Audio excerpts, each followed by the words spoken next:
Hello, defense aspirants. I am Nikita, faculty of English at Study Funda, and today I am going to discuss previous year questions of paper 2017 of CAPF AC. हम discuss करेंगे कहाँ कहाँ से questions आए हैं, क्या चीज cover हुई है, उनके रूल्स डिस्कस करने की कोशिश करेंगे. ओके तो सबसे पहले जो मेरे पास क्वेश्चन है that is you have to rewrite the sentences as directed. इसमें मेरे पास 10 सेंटेंसेस होने वाले हैं जो एक एक मार्क्स के होंगे, तो ये 10 नंबर के हैं. ठीक है, सबसे पहले मेरे पास है dash university stands for humanism tolerance progress etcetera. So you have to fill in the blank. अब यहाँ पर कुछ स्पेसिफिक बात हो रही है, right? So we will put the. Next, he often gets dash trouble because of his carelessness. Same चीज जो हर साल रिपीट हो रही है वही वापस देखा गया है. वर्ब के बाद एक पर्टिकुलर प्रेपोजिशन, ठीक है, या फ्रेजल वर्ब्स के क्वेश्चंस जिसको कहते हैं. यहाँ पर he often gets into trouble. Next, I living in this town since 2007.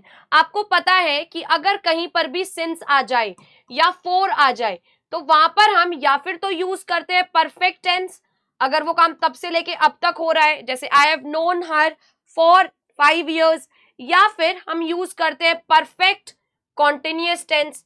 ठीक है, अब यहाँ पर हम क्या यूज करने वाले हैं? आए है तो हम परफेक्ट कॉन्टिन्यूअस यूज करेंगे. परफेक्ट कॉन्टिन्यूअस क्या होता है? सब्जेक्ट, हैज, हैव, उसके बाद बीन, उसके बाद वर्ब की फर्स्ट फॉर्म आईएनजी, ऑब्जेक्ट. यहां पर हम सिंस और फोर का यूज करते हैं. ठीक है, तो यहां पर आई, यहां पर आपके पास वर्ब की फर्स्ट फॉर्म और आईएनजी दे दी गई है, तो अब हम ये वाला पोर्शन डालेंगे. आई के साथ हैज नहीं आता है, आई के साथ क्या आता है? हैव आता है. तो I have been living in this town since 2007. आगे चलते हैं, आगे क्वेश्चंस देखते हैं किस हिसाब से आए हुए हैं. So the first that you have is they have completed the work. Now you have to change it into passive voice. The work आगे आ जाएगा, हैव कंप्लीट किस में चेंज हो जाएगा? हैज, हैव, बीन, वर्ब की थर्ड फॉर्म. ठीक है, next, the work has, have, work singular, has been completed by, they का objective form them, so by them. Next, the method of living happily must be known to you. Okay, ये हमको वापस active में डालना है. यहाँ पर be known है. ठीक है, मैंने क्या बताया था? मोडाल, बी और थर्ड फॉर्म. जब मेरे पास मोडाल और वर्ब की फर्स्ट फॉर्म है वो चेंज होता है, तो मेरे को वापस मोडाल और वर्ब की फर्स्ट फॉर्म लाना है. मोडाल मेरे पास मस्ट है, वर्ब मेरे पास नो है, यू मेरा आगे चले जाएगा सब्जेक्ट. तो you must know the method of living happily. Next, my teacher said to me you should learn to live your life meaningfully and beautifully. अब ये आपको चेंज करना है. said to किस में चेंज हो जाएगा? told. कॉमास, इन्वर्टेड कॉमास की जगह that. Okay, now you my teacher told me. अब आपके पास यहाँ पर क्या गिवन है? you should. ठीक है, तो हम मोडाल में क्या करते हैं? हम टू प्लस वर्ब की इंफिनिटिव यूज कर लेते हैं. So my teacher told me to learn to live my life. Your life किसकी बात हो रही है? me की, तो ऑब्जेक्ट के हिसाब से चेंज कर देंगे. my life आगे meaningfully और beautifully ऐसे के ऐसे आ जाएगा. Next, my mother advised me that I should give respect to elders. अब यहां पर मेरे पास क्या है? that, advised. okay, I should give respect to elders. अब ये मम्मी ने बोला है, एडवाइज हम डायरेक्टली, हमको अब ये वापस डायरेक्ट स्पीच में चेंज करना है, कॉमास, इन्वर्टेड कॉमास लगाने हैं. तो my mother said, comma, inverted comma, you should give respect to elders.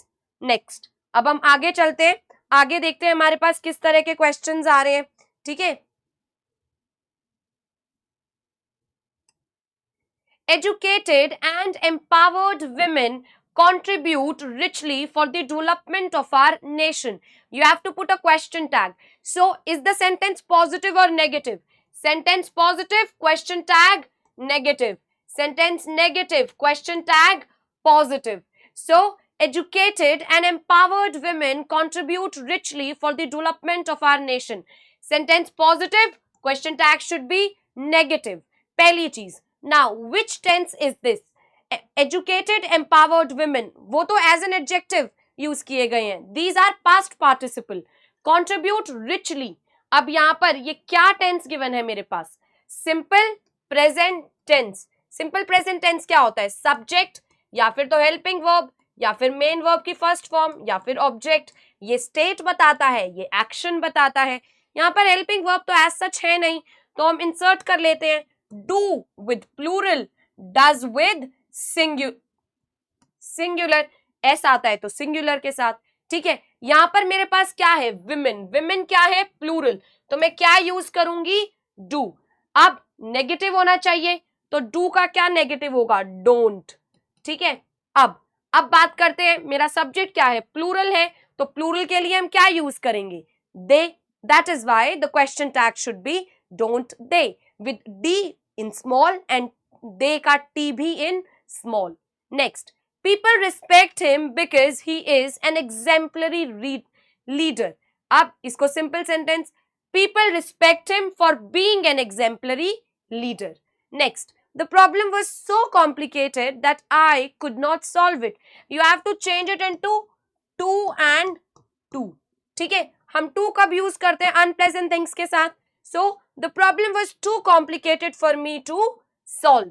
खत्म. अब आगे चलते हैं. आगे जो हमारे पास नेक्स्ट पोर्शन है, हमने देखा है कि अब हमारे पास क्या आ रहे हैं? सेंटेंसेस आ रहे हैं, राइट. पहले हमारे पास क्या आ रहे थे? 2000 इस पेपर में 17 वाले पेपर में हमें प्लूरल फॉर्म बतानी थी, ठीक है, और फिर सेंटेंसेस बनाने थे. तो ये सभी के सभी वर्ड्स का प्लूरल करना है हमको. ठीक है, तो हमको ये भी समझना पड़ेगा नाउन का नंबर केस, सिंगुलर को प्लूरल को कैसे किया जाता है, कहाँ हम उसके अंदर जैसे एस डालते हैं, कहाँ ई एस, कहाँ वॉवल साउंड चेंज होती है, कहाँ पर हम ई एन ऐड करते हैं, वो भी पढ़ना बहुत जरूरी है. सबसे पहले एल्गे, ALGAE. ठीक है, अब the scientist studied the different types of algae found in the ocean. Next, child. Child का क्या हो जाएगा? चिल्ड्रन. एक पेपर में क्वेश्चन आया था जिसके अंदर वर्ड था ऑक्स. ऑक्स का भी क्या हो जाता है? Oxen.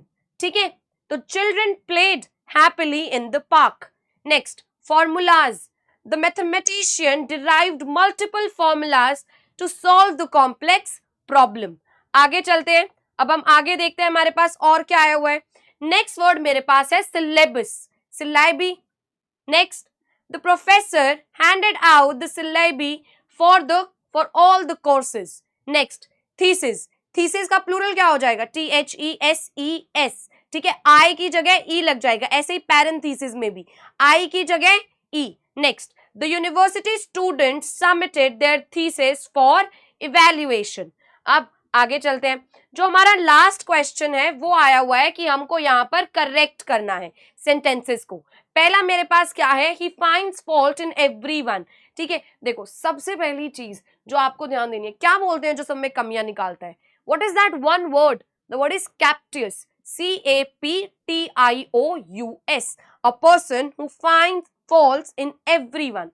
So he finds fault in everyone. अब ये इकट्ठा आ जाएगा. Next, he is one of the noble men who have sacrificed his life for the nation. Very important question. This is from distributive property of pronoun. अगर आपके पास कहीं पर है one of, any of, either of, neither of, each of, every of, इन सबके बाद क्या आता है? प्लूरल नाउन और सिंगुलर वर्ब. ठीक है, तो he is one of the noble man, ये प्लूरल. अब इसी के बारे में बात की गई है. देखो इसकी कॉनोटेशन क्या है? एक. इसकी कॉनोटेशन बहुत सब में से एक. इसकी दो में से कोई भी एक. नाइदर दोनों में से कोई भी नहीं. ईच हर एक. एवरी प्रत्येक. ठीक है, तो एक. अब इसके लिए वर्ब भी मेरी सिंगुलर यूज होगी. सो हु, हैव की जगह क्या हो जाएगा? हैज हो जाएगा. Next, one should always take care of his health. मैंने पहले भी बताया है ये, अगर कहीं पर भी वन आ रहा है तो वो रिपीट होता है. हम वन को हिज और हर में चेंज नहीं करते हैं. लेकिन अगर कहीं पर आ रहा है every person, each person, either, तो वहां पर हम उसको यूज करते हैं सिंगुलर में। वहां पर हम अगर जेंडर गिवन है हिम हर, अगर नहीं गिवन है तो हम जनरलाइज करके हिम डाल देते हैं, ठीक है। तो यहां पर हिज की जगह क्या हो जाएगा, वंस। आगे बढ़ते हैं, let's do the next question. None of the 5 persons were found suitable for the job। ऐसे ही जो मेरा वर्ड none है, ठीक है, वो भी क्या होता है, सिंगुलर कॉनोटेशन देता है। तो अगर कहीं पर none of आ जाए तो यहां पर प्लूरल नाउन आएगा और यहां पर सिंगुलर वर्ब आएगी। तो none of ये प्लूरल, was found suitable, यहां पर मेरे पास क्या गिवन था, वर गिवन था, विच इज प्लूरल। तो हमको इसे चेंज कर देना है, हम इसको was में चेंज कर देंगे। Next, my friend is younger than me. अब देखो, very very important question, okay. ये सब्जेक्ट और ऑब्जेक्टिव फॉर्म में से आया हुआ है, ये बहुत इंपॉर्टेंट है कवर करना। अगर आपके पास एक तो होती है सब्जेक्टिव फॉर्म, ठीक है, एक होती है ऑब्जेक्टिव फॉर्म, ठीक है। हम ऑब्जेक्टिव फॉर्म यूज करते हैं वर्ब के बाद, प्रेपोजिशन के बाद। हम सब्जेक्टिव फॉर्म यूज करते हैं कंजंक्शन के बाद। यहां पर जो मेरा देन है वो क्या है, कंजंक्शन है, ठीक है। तो यहां पर हम मी की जगह क्या ऐड करेंगे, I. My friend is younger than I am, okay. चलो अब हम आगे डिस्कस करते हैं। हमने ये सभी के सभी क्वेश्चंस डिस्कस कर लिए, जहां पर सबसे पहले मेरे पास फिल इन द ब्लैंक्स थे, फिर मेरे पास सेंटेंस मेकिंग था, सिंगुलर से प्लूरल में चेंज कर कर, और लास्ट में मेरे पास एरर फाइंडिंग के क्वेश्चन है। अगर आपने देखा होगा तो ये बार बार सेम टॉपिक रिपीट हो रही है। इंग्लिश का जो सिलेबस है ग्रामर का, वो बहुत ज्यादा नहीं है कि कहीं से भी कुछ भी आ जाए। एक पर्टिकुलर सिलेबस है जिसके अंदर आपको पार्ट्स ऑफ स्पीच करने हैं, टेंसेस करने हैं, active passive voice, reported speech, question tag. अगर आप ये पोर्शन अच्छे से कवर करते हैं तो आप, ये 25 मार्क्स हैं, इसमें से आप 22 से 23 मार्क्स, और अगर आपको अच्छे से किया हुआ है, आपने PYQs किए हुए हैं, तो आप इजीली 25 में से 25 भी ला सकते हैं, which is going to help you in to get into the merit list as well, okay। so if you are looking forward to clearing your exam with a good score, you cannot and you should not leave this topic, okay। तो आप grammar के ये सभी topics पढ़िए, basics जानने की कोशिश कीजिए, उसके बाद क्वेश्चन सॉल्व करिए। I have covered the paper. अगर आपको इसमें कोई भी डाउट्स हैं, कुछ भी है, you can put it in the comment section, we will for sure get back to you। thank you everyone for watching this video।